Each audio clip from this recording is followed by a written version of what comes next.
Hello friends, welcome to Centum Tutor.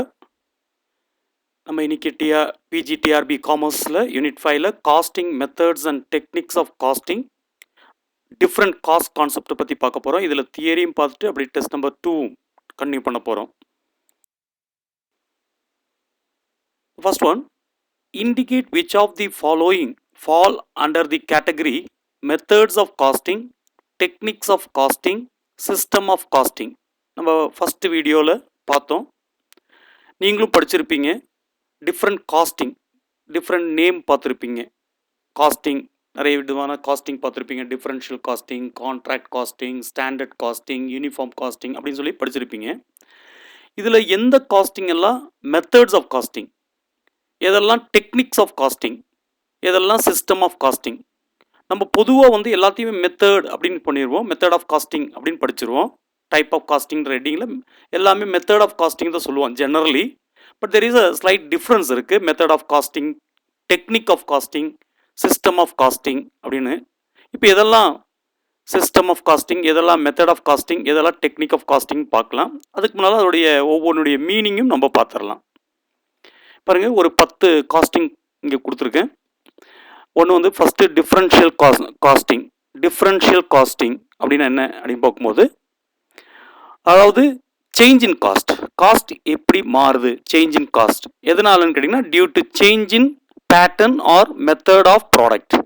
அந்த ப்ராடக்டோடைய pattern மாற்றும் போது, இல்லை ப்ராடக்டோடைய மெத்தட் மாற்றும் போது, அந்த ப்ரொடக்ஷனுடைய மெத்தடை சேஞ்ச் பண்ணும்போது காஸ்ட் எப்படி சேஞ்ச் ஆகுது அப்படின்னு சொல்கிறது தான் differential costing. Differential costing, change in cost due to change in pattern or method of product, அதுதான் டிஃப்ரென்ஷியல் காஸ்டிங்.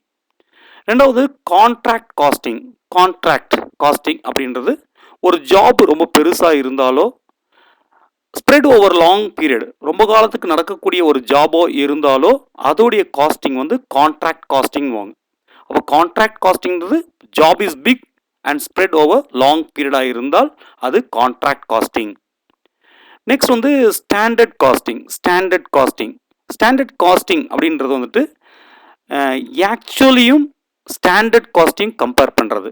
ஏற்கனவே ப்ரீ டிட்டர்மைன்டு ஸ்டாண்டர்ட் இருக்கும். ஒரு ப்ராசஸ்க்கு இவ்வளோ தான் செலவாகும், இல்லைனா இந்த ப்ராடக்ட் ப்ரொடியூஸ் பண்ணுறதுக்கு இவ்வளோ தான் இதுக்கு செலவாகும் அப்படின்னு சொல்லி ப்ரீ டிட்டர்மைன்டு ஸ்டாண்டர்டு இருக்கும். அதுக்கப்புறம் ஆக்சுவலாக எவ்வளோ காஸ்ட் ஆகுதுன்னு பார்ப்பாங்க. ஆக்சுவலாக எவ்வளோ காஸ்ட் ஆகுதுன்னு பார்ப்பாங்க. அப்போ இது ரெண்டுக்குள்ள டிஃப்ரென்ஸ் என்னன்னு பார்த்து, அந்த வேரியன்ஸ் பார்த்துட்டு அதுக்கு ஆக்ஷன் எடுப்பாங்க. அதுக்கு தான் ஸ்டாண்டர்ட் காஸ்டிங். அந்த மெத்தடுக்கு பேர் standard costing. Comparing actual cost and standard cost, இதுதான் ஸ்டாண்டர்ட் காஸ்டிங். அடுத்து யூனிஃபார்ம் காஸ்டிங்.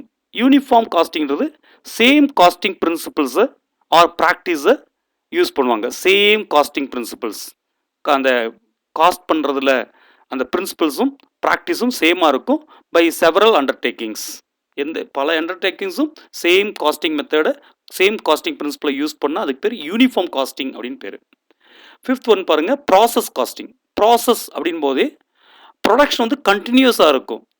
ஒவ்வொரு ப்ராசஸுக்கும் நம்ம என்ன பண்ணுவோம்னா காஸ்ட் கண்டுபிடிப்போம். ஒவ்வொரு ப்ராசஸுக்கும் அதாவது ஃபஸ்ட்டு ஒரு ப்ராடக்ட் இன்சர்ட் ஆயிடுச்சுன்னா ஃபஸ்ட்டு வந்து ரா மெட்டீரியல் உள்ளே அனுப்பிட்டா கடைசியில் எண்ட் ப்ராடக்ட் வரும். இதுக்கு இடையில நிறைய ப்ராசஸ் இருக்கும்.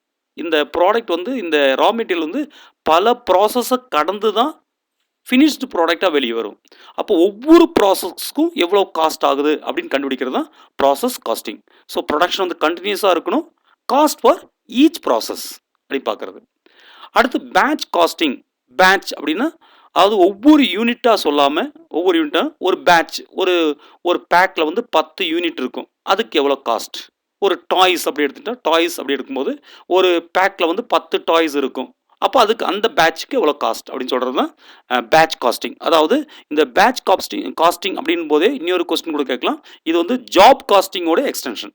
ஜாப் காஸ்டிங் ஒவ்வொரு யூனிட்டுக்கு கண்டுபிடிக்கிறது ஜாப் காஸ்டிங். அந்த ஜாப் காஸ்டிங்கோட ஒரு எக்ஸ்டென்ஷன் தான், ஒரு விரிவாக்கம் தான் இந்த பேட்ச் காஸ்டிங் அப்படின்னு சொல்லலாம். இதில் வந்து ஸ்மாலர் ஆர்டர்ஸ் இன் பேட்சஸாக இருக்கும். சின்ன சின்ன ஆர்டர் ஒவ்வொரு பேட்சாக இருக்கும். ஒவ்வொரு பேட்சுக்கும் எவ்வளோ காஸ்ட் அப்படின்னு கண்டுபிடிக்கிறது தான் பேட்ச் காஸ்டிங். அடுத்து சர்வீஸ் காஸ்டிங். சர்வீஸ் காஸ்டிங் அப்படின்றது சர்வீஸ் ரெண்டர் பண்ணக்கூடிய இன்ஸ்டிடியூஷன்ஸ் இருக்குது. சர்வீஸ் அதாவது நம்ம சர்வீஸ் பண்ணக்கூடிய இன்ஸ்டிடியூஷன்ஸ் இருக்குது. அந்த ஒவ்வொரு சர்வீஸ்க்கும் அவங்க வந்து காஸ்ட்டை அசர்டைன் பண்ணுவாங்க, கண்டுபிடிப்பாங்க. இப்போ ஹோட்டல்ஸ் அப்படின்னா ஹோட்டல்ஸ் ஒவ்வொரு ரூமுக்கு ஒவ்வொரு வாடிக்கையாளருக்கு அப்படின்னு கால்குலேட் பண்ணுவாங்க. ஹாஸ்பிட்டலில் ஒவ்வொரு பேஷண்ட்டுக்கு எத்தனை நாளுக்கு அந்த மாதிரி கால்குலேட் பண்ணுவாங்க. அதே மாதிரி பவர் சப்ளை கம்பெனிஸு இவங்களாம் service rendering companies. Hotels, hospitals, power supply companies இவங்களாம் சர்வீஸை ரெண்டர் பண்ணக்கூடிய கம்பெனிஸு. இந்த சர்வீஸ் ரெண்டர் பண்ணக்கூடிய கம்பெனிஸ் என்ன பண்ணுவாங்கன்னு கேட்டிங்கன்னா, ஒவ்வொரு சர்வீஸுக்கும் எவ்வளோ காஸ்ட் அப்படின்னு சொல்லி அசர்டைன் பண்ணுறது தான் சர்வீஸ் காஸ்டிங். அடுத்து ஹிஸ்டாரிக்கல் காஸ்டிங் அப்படின்றது ஏற்கனவே நடந்த முடிஞ்ச செலவு. அசர்டைன் காஸ்ட் ஆஃப்டர் தே இன்கர்டு. ஏற்கனவே காஸ்ட் நடந்ததுக்கப்புறம், செலவு நடந்ததுக்கப்புறம் அந்த காஸ்ட்டை கண்டுபிடிக்கிறது தான் ஹிஸ்டாரிக்கல் காஸ்ட் அப்படின்னு சொல்கிறோம். அடுத்து மார்ஜினல் காஸ்டிங்னா ஃபிக்ஸட் காஸ்ட்டுக்கும் வேரியபிள் காஸ்ட்டுக்கும் உள்ள டிஃப்ரென்ஸ், அதை டிஃப்ரென்ஷியேட் பண்ணுறது. Differentiating fixed and variable cost. Fixed cost அப்படியே இருக்கும், வேரியபிள் காஸ்ட் வந்து மாறும். அப்போ ஒவ்வொரு யூனிட் எக்ஸ்ட்ரா ஆகும் பொழுதும் வேரியபிள் காஸ்ட் மாறும். ஃபிக்ஸட் காஸ்ட் அப்படியே தான் இருக்கும், வேரியபிள் காஸ்ட் மாறும். அப்போ காஸ்ட் ஆஃப் ப்ரொடக்ஷன் எவ்வளோ சேஞ்ச் ஆகுது அப்படின்னு பார்ப்பாங்க. காஸ்ட் ஆஃப் ப்ரொடக்ஷன் கம்மி ஆகுமா, நம்பர் ஆஃப் யூனிட்ஸ் அதிகமாக காஸ்ட் ஆஃப் ப்ரொடக்ஷன் கம்மி ஆகுமா, எப்படி கம்மியாகுதுன்னு கண்டுபிடிக்கிறதுக்காக தான் இந்த மார்ஜினல் காஸ்டிங். அதாவது மார்ஜினல் காஸ்டிங் என்ன பண்ணுவோம்னா, differentiating fixed and variable cost. Fixed காஸ்ட்டையும் வேரியபிள் காஸ்ட்டையும் நம்ம டிஃப்ரென்ஷியேட் பண்ணுறது, வித்தியாசப்படுத்துறது தான் இந்த மார்ஜினல் காஸ்டிங். அதே அட்சாப்ஷன் காஸ்டிங்னா ஃபிக்ஸடையும் வேரியபிள் ரெண்டையும் ஒன்றா எடுக்கிறது பேர் அட்சாப்ஷன் காஸ்டிங். ஜாப் காஸ்டிங் அதாவது cost R collected for each job. ஒவ்வொரு ஜாபுக்கும் எவ்வளோ காஸ்ட் அப்படின்னு கண்டுபிடிக்கிறது தான் ஜாப் காஸ்டிங். இப்போ இது பார்த்துட்டு நம்ம இதோடைய மீனிங்ஸ் எல்லாம் பார்த்தோம்.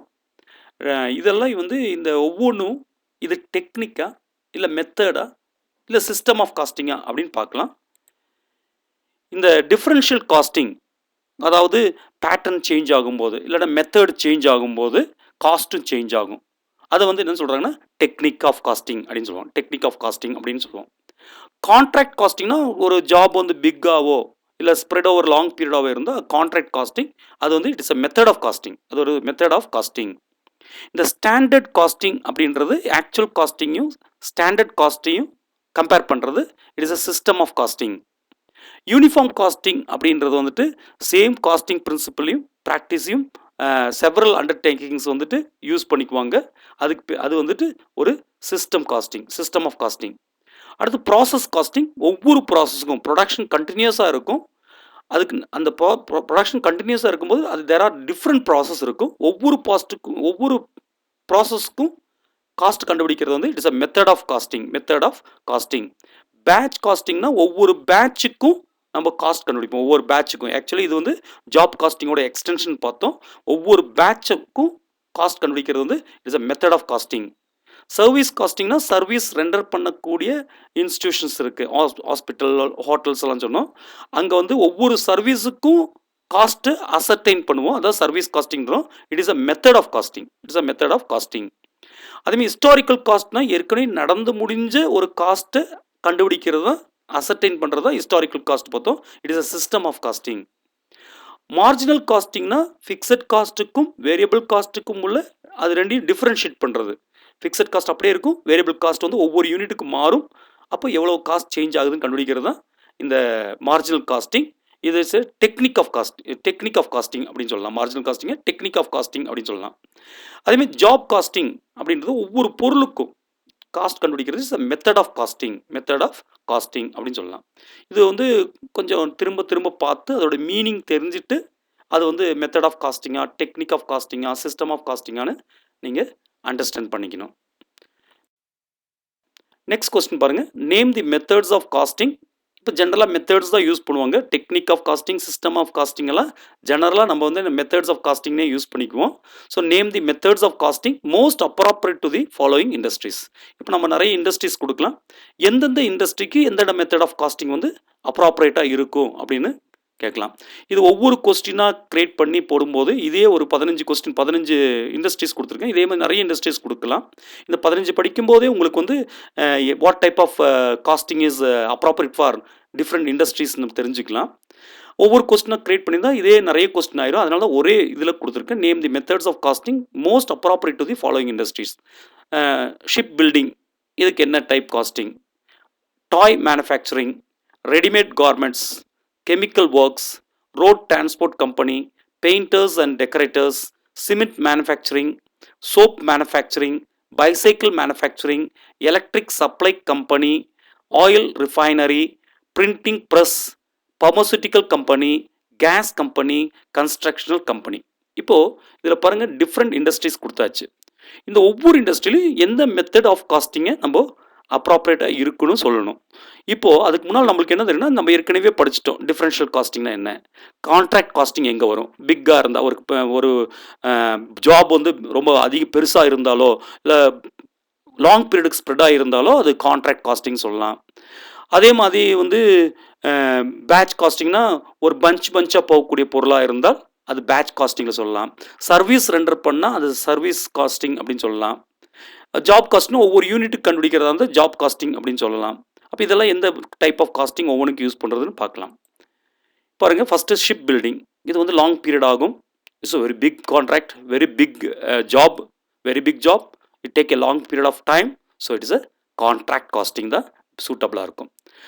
டாய் மேனுஃபேக்சரிங் வந்து பேட்ச் காஸ்டிங். ஒவ்வொரு பேட்சுக்கு எவ்வளோ அமௌண்ட் அப்படின்னு தான் பார்ப்பாங்க. டாய் மேனுஃபேக்சரிங்கில் ஒரு பேட்ச், ஒரு பாக்ஸில் வந்து 10 பீசஸ் இருந்துச்சுன்னா அதுக்கு எவ்வளோ, it's a batch. It is எந்த பேட்ச்லேருந்து போகுது, ஒவ்வொரு பேட்சுக்கும் எவ்வளவு காஸ்ட் அப்படி கண்டுபிடிக்கிறது. ரெடிமேட் கார்மெண்ட்ஸ்க்கும் அதேமாதிரி தான், பேட்ச், ஒவ்வொரு பேட்சுக்கும் எவ்வளோ காஸ்ட்னு கண்டுபிடிப்பாங்க. கெமிக்கல் ஒர்க்ஸ் அப்படின் போதே அது வந்து ஒரு பக்கம் ரா மெட்டீரியல் ஃபீட் பண்ணுவாங்க, ரா மெட்டீரியல் மூலப்பொருட்களை ஒரு பக்கம் போடுவாங்க, இன்னொரு சைடு வந்து ஃபினிஷ்டு ப்ராடக்ட் வரும். இடையில வந்து நிறைய ப்ராசஸ் இருக்கும். நம்ம உள்ள ஃபீட் பண்ணக்கூடிய அந்த ரா மெட்டீரியல்ஸ் வந்து பல ப்ராசஸை கடந்து தான் ஃபினிஷ்டு ப்ராடக்டாக வரும். அப்போ ஒவ்வொரு ப்ராசஸுக்கும் எவ்வளோ ஆகுது. இப்போ பேப்பர் அப்படின்னு, பேப்பர் மில் அப்படின்போது ஃபஸ்ட்டு வந்து பேப்பரை வந்துட்டு என்ன பண்ணணுன்னா, ஃபஸ்ட்டு மரமெல்லாம் அதோடைய நம்ம பேம்போவாக இருக்கலாம், பேம்போ அதே மரமெல்லாம் கொண்டு வாங்க. அதுக்கான எவ்வளோ காஸ்ட், அந்த பொருளுக்கு ரா மெட்டீரியல் எவ்வளோ காஸ்ட். அதுக்கப்புறம் அந்த ரா மெட்டீரியல் பல்ப்பாக மாற்றுவாங்க. அந்த பல்ப்பாக மாற்றுறதுக்கு அந்த ப்ராசஸ்க்கு எவ்வளோ காஸ்ட் ஆகுது. பல்ப்பாக மாற்றி அதுலேருந்து செல்லுலோஸை மட்டும் பிரித்து எடுப்பாங்க, அந்த ப்ராசஸ்க்கு எவ்வளோ காஸ்ட் ஆகுது. அதுக்கப்புறம் அதை வந்து பேப்பராக மாற்றுவாங்க. இப்படி ஒவ்வொரு ப்ராசஸ்க்கு எவ்வளோ காஸ்ட் ஆகுறது கண்டுபிடிக்கிறது தான் ப்ராசஸ் காஸ்டிங், ஒவ்வொரு ப்ராசஸ்க்கும். அப்போ கெமிக்கல் ஒர்க்ஸ்ன்றது டிஃப்ரெண்ட் ப்ராசஸ் இருக்கும். ஸோ அதனால் அதுக்கு வந்து ப்ராசஸ் காஸ்டிங் வந்து மோஸ்ட் அப்ராப்ரியேட்டாக இருக்கும். இந்த road transport company, road transport. அப்போ ரோட் டிரான்ஸ்போர்ட் கம்பெனின் போது it is a service rendering, service பண்ணும்.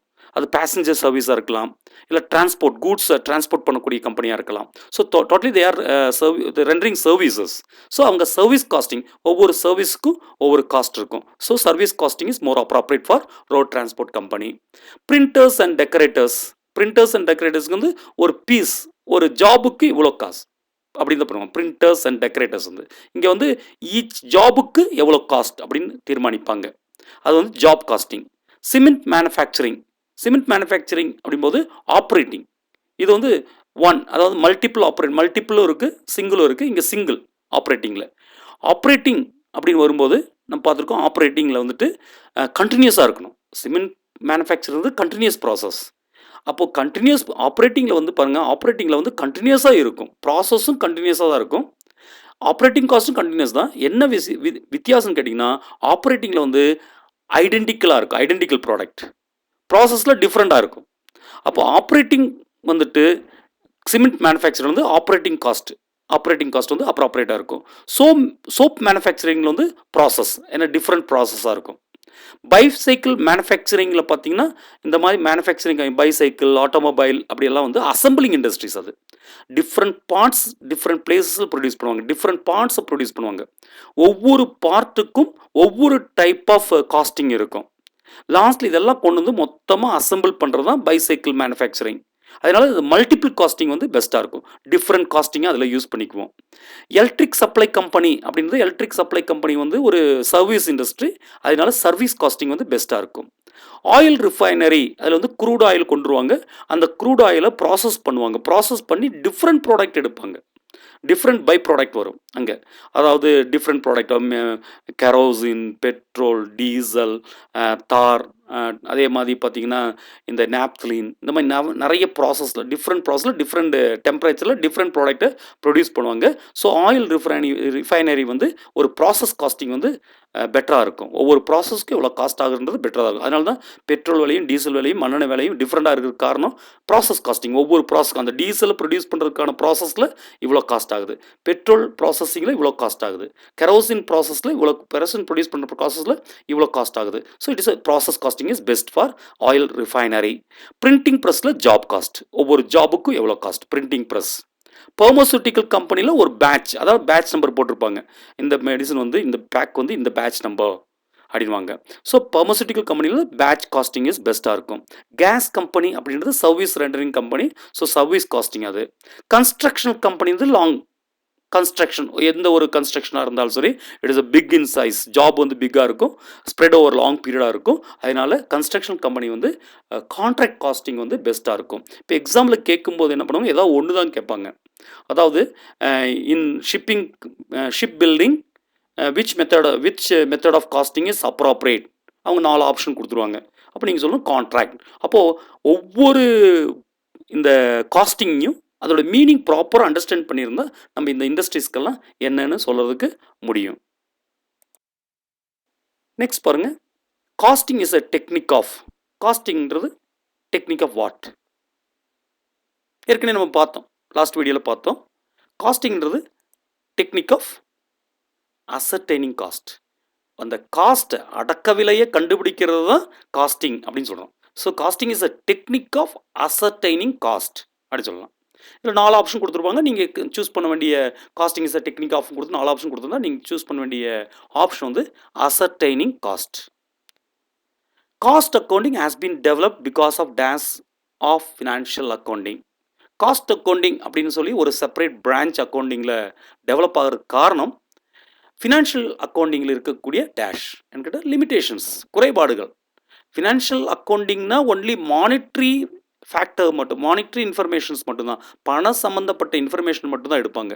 அப்போ நான் மானிட்ரி இன்ஃபர்மேஷன்ஸ் இருக்கும், யூனிட்ஸ் எல்லாம் இருக்கும், அதை கன்சிடர் பண்ணுறதில்ல. So one problem. Second problem வந்து ஃபினான்ஷியல் அக்கௌண்டிங் வந்து ஒன்லி எக்ஸ்டர்னல், 3ஆம் நபருக்கும் கம்பெனிக்குள்ள ரிலேஷன் ஃபினான்ஷியல் அக்கௌண்டிங். அப்போ இன்டர்னல் பார்க்கும்போது காஸ்ட் அக்கௌண்டிங்காக இருக்கும். இந்த மாதிரி பார்க்குறதுனால காஸ்ட், இந்த ஃபினான்ஷியல் அக்கௌண்டிங்கில் உண்டான லிமிடேஷன்ஸ்லாம், குறைபாடுனால தான் காஸ்ட் அக்கௌண்டிங் வந்து டெவலப் ஆச்சு. So cost accounting has been developed because of limitations of financial accounting. Cost accounting is the science, art and dance of a cost accountant. அப்போ காஸ்ட் அக்கௌண்டன்சிங்கிறது, காஸ்ட் அக்கௌண்டன்சி அப்படின்றது ஒரு சயின்ஸ் இல்லைன்னா art and dance of a cost accountant. நம்ம ஏற்கனவே first இதுக்கு முன்னாலத்த வீடியோவில் test number 1ல் பார்த்தும்போது சொன்னோம். நான் இதை கொஞ்சம் நல்லா பார்த்து வச்சுருக்கேன்னு ஒரு டெஃபினேஷனில் சொன்னேன். காஸ்ட் அக்கௌண்டன்சியோடைய டெஃபினேஷன்ஸில் நான் ஒரு பர்டிகுலர் பார்ட்டு இம்பார்ட்டண்டாக பார்த்துக்கோங்கன்னு சொன்னேன். இதாவது cost accountancy is a science, art and practice of a cost accountant. Practice of a cost accountant. 6 பாருங்க, the ordinary trading account. Ordinary trading account is a locked storehouse of most valuable information to which cost system is the dash. இந்த ordinary trading அக்கௌண்ட்டில் இந்த store house வந்து locked ஆகிருக்கும். Most of the valuable இன்ஃபர்மேஷனை அங்கே lock பண்ணி வச்சுருப்பாங்க, தெரியாது. அப்போ ordinary trading account is a locked store house of most valuable information. நிறைய முக்கியமான இன்ஃபர்மேஷன், வேல்யூபிள் இன்ஃபர்மேஷனெல்லாம் ஒரு ஸ்டோர் ஹவுஸ் போட்டு லாக் பண்ண மாதிரி இருக்கும் இந்த ஆர்டினரி ட்ரேடிங் அக்கௌண்ட்டில், நம்மளுக்கு தெரியாது. அப்போ டு விச் காஸ்ட் சிஸ்டம், அங்கே காஸ்ட் சிஸ்டம் வந்து, அப்போ நீங்கள் அந்த ஆர்டினரி ட்ரேடிங் அக்கௌண்ட்டை பார்க்கும்போது நிறைய இன்ஃபர்மேஷன் உங்களுக்கு தெரியாது, நிறைய வேல்யூபிள் இன்ஃபர்மேஷன் நம்மளுக்கு தெரியாது, எல்லாம் லாக்டாக இருக்கும். அப்போ நேராக நம்ம எங்கே போகணுன்னா காஸ்ட் சிஸ்டத்துக்கு போகணும். காஸ்ட் சிஸ்டம் என்ன பண்ணுன்னா என்னென்ன லாக் பண்ணி வச்சுருக்காங்களோ அதெல்லாம் ஓப்பன் பண்ணி காமிக்கும். So cost system is the key. அதை ஓப்பன் பண்ணி காமிச்சிடும், என்ன அங்கே லாக் பண்ணி வச்சுருக்காங்க, எந்தெந்த வேல்யூபிள் இன்ஃபர்மேஷன் லாக் பண்ணி வச்சுருக்காங்க, அது இதுதான் அப்படின்னு சொல்லி அது காமிச்சு கொடுக்கறது தான் இதோடைய மெயின். 7th கொஸ்டின் பாருங்கள், cost accounts deal partly with facts and figures and partly with dash. நம்ம ஏற்கனவே பார்த்தோம், ஆப்ஷன் கொடுத்துருந்தேன். காஸ்ட் அக்கௌண்ட் வந்து பார்ட்லி ஃபேக்ட்ஸ் அண்ட் ஃபிகர்ஸ், ஏற்கனவே நடந்த விஷயங்கள், உண்மையான விஷயங்கள் எல்லாமே இருக்கும். பர்ஃபெக்ட் எக்ஸாக்ட் விஷயங்கள், ஆக்சுவல் விஷயங்கள், நடந்த விஷயங்களை பார்ட் இருக்கும். பார்ட் வந்து ஒரு எஸ்டிமேட்ஸ் தான் இருக்கும். So cost accounts deals partly with facts and figures and partly with estimates. Estimate தான் இருக்கும், கரெக்டான ஃபிகர் இருக்காது, ஒரு estimate. The method of costing is used in a refinery. இப்போ தான் பார்த்தோம், ரிஃபைனரியில் என்ன காஸ்டிங் மெத்தட் யூஸ் பண்ணுறோம், திருப்பி ரீகால் பண்ணுறதுக்காக தான் கொடுத்துருக்கேன். ரிஃபைனரியில் என்ன காஸ்டிங் மெத்தட், ரிஃபைனரி அப்படின் போதே க்ரூட் ஆயிலை கொண்டு வந்து பல ப்ராசஸில் பலவிதமான மெட்டீரியலை ப்ரொடியூஸ் பண்ணுவோம். மண்ணெண்ணெய், டீசல், கெரோசின், பல ப்ராசஸ் இருக்கும். ஒவ்வொரு ப்ராசஸ்க்கும் நம்ம காஸ்ட் கண்டுபிடிக்கணும். அதில் இருக்க ஒவ்வொரு ப்ராசஸ்க்கும். அப்போது the method of costing is used in a refinery is process costing. Process costing. Ninth one, the dash costing is used in transport undertaking.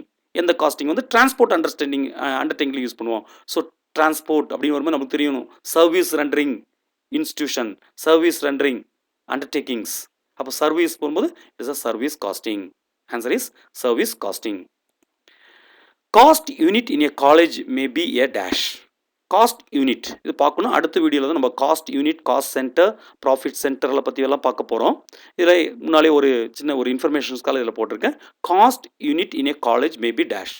ஒரு காலேஜில் காஸ்ட் யூனிட், ஒரு காஸ்ட் யூனிட்ன்றது காஸ்ட் பண்ணக்கூடிய ஒரு செப்பரேட் ஒரு சின்ன ஒரு பாகம் அப்படின்போது, அங்கே காலேஜ்லேயே வந்துட்டு ஸ்டூடெண்ட், ஒரு ஸ்டூடெண்ட்டுக்கு இவ்வளோ செலவு, ஒரு ஸ்டூடெண்ட்டுக்கு இவ்வளோ, இதுக்கு ப்ராக்டிக்கலுக்கு இவ்வளோ செலவாகும், ஒரு ஸ்டூடெண்ட்டுக்கு ஒரு கிளாஸ் ரூமில் ஒரு டீச்சருக்கு கொடுக்கக்கூடிய டீச்சிங் ஃபீல வந்துட்டு இவ்வளோ அமௌண்ட் ஒன் பர் ஸ்டூடெண்ட். அப்போ cost unit in a college may be a ஸ்டூடெண்ட்டாக இருக்கும். இன் ஆட்டோமொபைல் இண்டஸ்ட்ரியில் காஸ்ட் யூனிட் அப்படின் போது நம்பர் ஆயிரும். ஒரு காருக்கு இவ்வளோ, ஒரு ஆட்டோமொபைலுக்கு இவ்வளோ. ஸோ இன் ஆட்டோமொபைல் இண்டஸ்ட்ரியில் காஸ்ட் யூனிட் வந்து நம்பர், எத்தனை நம்பர் அப்படின்னு வந்துடும். அப்போ காலேஜில் வந்து ஸ்டூடெண்ட், ஆட்டோமொபைல் இண்டஸ்ட்ரியில் நம்பர். இதுவுமே ஒவ்வொரு இன்ஸ்டியூட்டுக்கும் இந்த காஸ்ட் யூனிட் இருக்குது, எப்படி கால்குலேட் பண்ணுவோன்னு இருக்குது. அதை அடுத்த வீடியோவில் நம்ம பார்க்கலாம். 12th one, in dash costing the cost of a group of product is ascertain. எந்த காஸ்டிங்கில் ஒரு குரூப் ஆஃப் ப்ராடக்ட், ஒரு பஞ்ச் ஆஃப் ப்ராடக்ட்டுக்கு காஸ்ட் கண்டுபிடிப்போம். இப்போ ரீகாலிங் இன்னொரு விதத்தில் நம்ம கேட்டிருக்கோம். ஏற்கனவே நம்ம ஃபஸ்ட்டு கொஸ்டினில் இதெல்லாம் தான் பார்த்தோம். ஃபஸ்ட் அண்ட் செகண்ட் கொஸ்டினில் இதில் நம்ம பார்த்தோம் சிம்பிள் பேட்ச். அப்போ in batch costing the cost of a group of product is ascertained. ஒரு பேட்ச்சில் இத்தனை ப்ராடக்ட் இருக்கும், ஒரு பாக்ஸில் 10 பொம்மை இருக்கும், 10 டாய்ஸ் இருக்கும், ஒரு ஃபுல் செட்டில் வந்துட்டு ஒரு 1000 இந்த மெட்டீரியல் இருக்கும். ஒரு பேட்சுக்கு எவ்வளோ காஸ்ட் அப்படின்னு பார்ப்போம். In cost accounting stocks are valued at dash. இது லாஸ்ட் வீடியோவில் பார்த்தோம். ரொம்ப திருப்பி பார்க்க வேண்டிய வெரி இம்பார்ட்டன்ட் கொஸ்டின். காஸ்ட் அக்கௌண்டிங்கில் ஸ்டாக்கை வந்து காஸ்ட்டில் தான் வேல்யூ பண்ணுவோம். நம்ம எப்போதுமே வந்து நம்ம படிக்கும்போது எல்லாமே வந்து ஃபினான்ஷியல் அக்கௌண்டிங்கை தான் நம்ம கான்சன்ட்ரேட் பண்ணியிருப்போம். ஃபினான்ஷியல் அக்கௌண்டிங்கில் வந்து stock are valued at cost price or market price whichever is less. அடக்க விலை அல்லது சந்தை விலை, இதில் எது குறைவோ அதுவே அந்த ஸ்டாக்னுடைய மதிப்புன்னு படிச்சிருப்போம். In cost accounting stocks are valued at cost. காஸ்ட்டில் தான் வேல்யூ பண்ணணும். 14th question, the cost are broken down on a dash basis in cost accounts. Cost அக்கௌண்ட்ஸில் வந்துட்டு காஸ்ட்டை வந்து சின்னதாக பிரிச்சிருப்போம். Cost are broken down on a dash basis in cost accounts. நம்ம ஏற்கனவே படித்தோம். That is called unit. யூனிட்டாக பிரிச்சிருவோம். ஒவ்வொரு சின்ன பாகமாக பிரிச்சிருவோம். That is called unit. The cost are broken down on a unit basis in cost accounts. இதே ஃபினான்ஷியல் அக்கௌண்டிங்காக இருந்தால் காஸ்ட் வந்து அக்ரிகேட் எடுப்போம். அக்ரிகேட்னா மொத்தமாக எடுத்துருவோம், பிரிக்கலாம் மாட்டோம். மொத்தமாக எவ்வளோ செலவாச்சு அப்படி இருப்போம். So in financial accounting cost is on the basis of அக்ரிகேட்டாக இருக்கும். அக்ரிகேட் மீன்ஸ் டோட்டலி, மொத்தமாக. ஆனால் cost are broken down on a unit base in cost accounts. Cost அக்கௌண்ட்ஸில் ஸ்ப்ளிட் பண்ணியிருப்போம். Question number 15, cost accounting record expenditure in a dash manner. Cost அக்கௌண்டிங்கில் எக்ஸ்பெண்டிச்சரை, செலவை எந்த மேனரில் ரெக்கார்ட் பண்ணுவோம் அப்படின்னு கேட்டிருக்காங்க. அதாவது இங்கே பாருங்கள், தேர் ஆர் டூ மேனர்ஸ். ஒன்று வந்து ஆப்ஜெக்டிவா இல்லை சப்ஜெக்டிவா அப்படின்பாங்க. ஆப்ஜெக்டிவா சப்ஜெக்டிவா அப்படின்பாங்க. ஆப்ஜெக்டிவ் அப்படின்னா என்னன்னு தெரிஞ்சுக்கணும். ஆப்ஜெக்டிவ் அப்படின்றது பர்பஸ் அப்படின்றது. ஆப்ஜெக்ட்னா பர்பஸ். எதுக்காக இந்த செலவை பண்ணாங்க? அது வந்து ஆப்ஜெக்டிவ். அப்போ அதே டைமில் சப்ஜெக்டிவ் அப்படின்றது தன்மை, nature of expense. Nature of expense தான் பார்ப்பாங்க. அப்போ காஸ்ட் அக்கௌண்டிங்கில் ஒரு எக்ஸ்பெண்டிச்சர் ரெக்கார்ட் பண்ணும்போது அது சப்ஜெக்டிவ் மேனராக இருக்குமா இல்லை ஆப்ஜெக்டிவ் மேனராக இருக்குமா? திருப்பி பாருங்க, ஆப்ஜெக்டிவ் அப்படின்றது பர்பஸ், எதுக்காக செலவு பண்ணோம் அது பர்பஸ், அது ஆப்ஜெக்டிவ். சப்ஜெக்டிவ்ன்றது நேச்சர், தன்மை, அது தன்மை, அந்த என்ன என்ன தன்மை உள்ள செலவு அப்படின்னு பார்ப்போம். அப்போ காஸ்ட் அக்கௌண்டிங்கில் எக்ஸ்பெண்டிச்சரை ரெக்கார்ட் பண்ணும்போது ஆப்ஜெக்டிவ் மேனராக இருக்கும். ஆப்ஜெக்டிவ் மேனராக இருக்கும். ஆப்ஜெக்டிவ்னா purpose for which the cost are incurred. Purpose for which the cost are incurred. அது எதுக்காக இந்த செலவு பண்ணப்பட்டது, purpose for which the cost are incurred.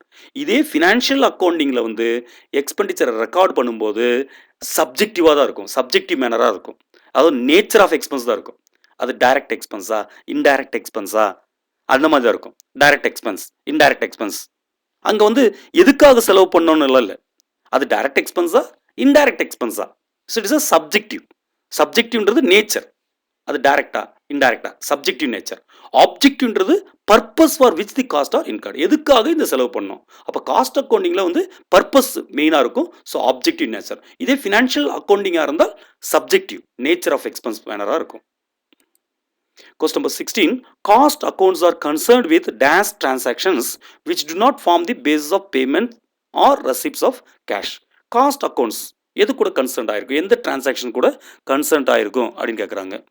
அதாவது which do not form the basis of payment or receipts of. இந்த cost அக்கௌண்ட்ஸில் வந்து நம்ம வந்து எந்த கேஷையும் ரிசீவ் பண்ணுறதுக்கோ பேமெண்ட் பண்ணுறதுக்கோ போக போகிறதில்ல. அப்போது இதில் வந்து எது கூட கன்சர்ன்ட் ஆகிருக்கும், எந்த டிரான்சாக்ஷனோட கன்சர்ன்ட் ஆகிருக்குன்னா இன்டர்னல் டிரான்சாக்ஷன், உள்ளுக்குள்ளார எவ்வளோ செலவாகிறது கண்டுபிடிக்கிறது மட்டும்தான். ஒரு பொருளை உற்பத்தி பண்ணுறதுக்கு, ஒரு பொருளை ப்ரொடக்ஷன் பண்ணுறதுக்கு, ஒரு பொருளை மேனுஃபேக்சர் பண்ணுறதுக்கு, இல்லை ஒரு சர்வீஸை ரெண்டர் பண்ணுறதுக்கு எவ்வளோ செலவாகும் அப்படின்னு கண்டுபிடிக்கிறது மட்டும்தான் இந்த காஸ்ட் அக்கௌண்ட்ஸோட வேலை. இங்கே வந்து பேமெண்ட்டோ ரெசிப்டோ எதுவுமே கிடையாது, எந்த பேசிஸ் கிடையாது. So internal transaction. இதே வந்து ஃபினான்ஷியல் அக்கௌண்ட்டாக இருந்தால் எக்ஸ்டர்னலாக இருக்கும். அதாவது கம்பெனிக்கும் வெளியே இருக்கக்கூடிய தேர்ட் பார்ட்டிக்கும் உள்ள ரிலேஷனில் சொல்கிறது. அங்கே வந்து பேமெண்ட் ரெசிப்டெல்லாம் இருக்கும், பணம் கொடுப்போம் வாங்குவோம் அதெல்லாம் அங்கே இருக்கும் ஃபினான்ஷியல் அக்கௌண்ட்ஸில். பட் காஸ்ட் அக்கௌண்ட்ஸில் வந்து அந்த மாதிரி கேஷ் ரெசிப்ட்ஸோ பேமெண்ட்டோ எந்த ஃபார்மும் கிடையாது. இங்கே வந்து இன்டர்னல் டிரான்சாக்ஷன்ஸ் மட்டும்தான் எடுப்போம். 17th one, cost control is a dash function whereas cost reduction is a dash function. Cost control அப்படின்றது என்ன ஃபங்க்ஷன், காஸ்ட் ரிடக்ஷன், ரெண்டுக்குள்ள வித்தியாசம் பார்க்கணும்.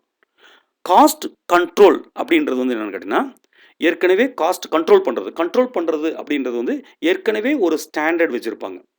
இந்த பொருளை உற்பத்தி பண்ணுறதுக்கு 10 ரூபா செலவாகும். அப்புறம் ஆக்சுவல் பர்ஃபார்மன்ஸ் பார்ப்பாங்க. ஒரு பொருளை உண்டாக்குறது 10 ரூபா ஆகும். ஆக்சுவலாக எவ்வளோ ஆயிருக்கு, 10 தான் இருக்கா, நோ ப்ராப்ளம். அதே 10 ரூபா நம்ம ஸ்டாண்டர்ட் ஃபிக்ஸ் பண்ணியிருக்கோம், ஆக்சுவல் வந்து 12 ரூபா ஆச்சுன்னா ஒய் திஸ் வேரியன்ஸ், எதுக்காக இந்த 2 ரூபா அதிகமாச்சு செலவு, அப்போ எப்படி ஏனால் ஆச்சு அதை கண்டுபிடிச்சி அதை கண்ட்ரோல் பண்ணணும், அது குறைக்கிறதுக்கான வழியை பார்க்கணும். அப்போ காஸ்ட் கண்ட்ரோல்ன்றது ஆக்சுவல் பர்ஃபார்மன்ஸுக்கும் ஸ்டாண்டர்ட் செட் பண்ண ஸ்டாண்டர்டுக்கும் உள்ள அந்த டிஃப்ரென்ஸ் தான் காஸ்ட் கண்ட்ரோல் அப்படின்னு சொல்கிறது. அதே மாதிரி வந்து அப்போ அந்த செலவை வந்து மெயின்டைன் பண்ணுறது தான் காஸ்ட் கண்ட்ரோல். அந்த செலவை மெயின்டைன் பண்ணும், அதிகமாகாமல் கம்மியாகாமல் அந்த செலவை கரெக்டாக மெயின்டைன் பண்ணுறது தான் காஸ்ட் கண்ட்ரோல்ன்றது. அப்போ cost control is a cost maintaining function. Various cost reduction, செலவை குறைக்கிறது, இஸ் ஏ டேஷ் ஃபங்க்ஷன்றாங்க. செலவை குறைக்கிறதுன்றது அது ஃபியூச்சரில் இன்றைக்கி இவ்வளோ செலவாகுது, நம்ம ஸ்டாண்டர்டை விட கம்மி பண்ண முடியுமா, ஸ்டாண்டர்டாக இவ்வளோ செலவாகுன்னு பார்த்துருக்கோம், ஏதாவது டெக்னிக் யூஸ் பண்ணி செலவை கம்மி பண்ண முடியுமா, காஸ்ட்டை ரெடியூஸ் பண்ண முடியுமான்னு பார்க்குறது வந்து டேஷ் ஃபங்க்ஷன் இருக்கான். So it is a reducing cost function.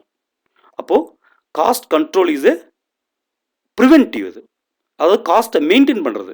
அப்போது cost control is a preventive function. Cost அதிகமாகாமல் முன்னாலேயே ப்ரிவென்ட் பண்ணுறது, தடுக்கிறது. அதாவது காஸ்ட் கண்ட்ரோல் வந்து ஒரு தடுக்கக்கூடிய ஃபங்க்ஷன். அதாவது ஸ்டாண்டர்டும் அதே மாதிரி ஸ்டாண்டர்டுக்கும் ஆக்சுவல் பர்ஃபார்மன்ஸ்க்கும் உள்ள வேரியஸ் பார்த்துட்டு காஸ்ட் அப்படியே மெயின்டைன் பண்ணிட்டு போகணும் அதிகமாகும். So it is a preventive function. அதே காஸ்ட் ரிடக்ஷன்றது என்னன்றது காஸ்ட் கம்மி பண்ணுறதுனா என்ன கரெக்ட் பண்ணால், என்ன சரி பண்ணால் காஸ்ட் கம்மி பண்ணலாம். So it is a corrective function. So cost control is a preventive function, whereas cost reduction is a corrective function. In case of cost control, emphasis is on dash, whereas in cost reduction emphasis on dash. Emphasis அப்படின்னு என்ன, வலியுறுத்துகிறது. எதை வலியுறுத்துகிறது? Cost கண்ட்ரோலை எதை வலியுறுத்துறாங்க? அதே மாதிரி இந்த cost ரிடக்ஷனில் எதை வலியுறுத்துறாங்க அப்படின்னு கேட்குறாங்க. இன் கேஸ் ஆஃப் காஸ்ட் கண்ட்ரோலில் எதை எம்பசிஸ் பண்ணுறாங்கன்னா பாஸ்ட் அண்ட் ப்ரெசன்ட், ஏற்கனவே நடந்ததும் இப்போ நடக்கிறதும், பாஸ்ட் அண்ட் ப்ரெசன்ட், அதான் காஸ்ட் கண்ட்ரோலில் அதை தான் வலியுறுத்துறாங்க. பாஸ்ட்டில் என்ன, ப்ரெசென்ட்டில் என்ன நடக்குது, இதை தான் வலியுறுத்துறது.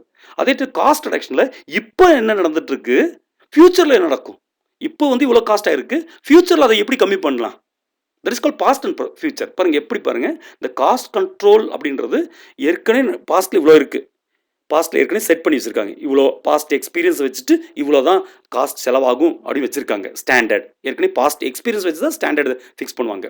ப்ரெசென்ட்டில் இப்போ ஆக்சுவல் பர்ஃபார்மன்ஸ் என்ன நடந்துட்டுருக்கு அதை ரெண்டையும் கம்பேர் பண்ணுறது தான் காஸ்ட் கண்ட்ரோல்.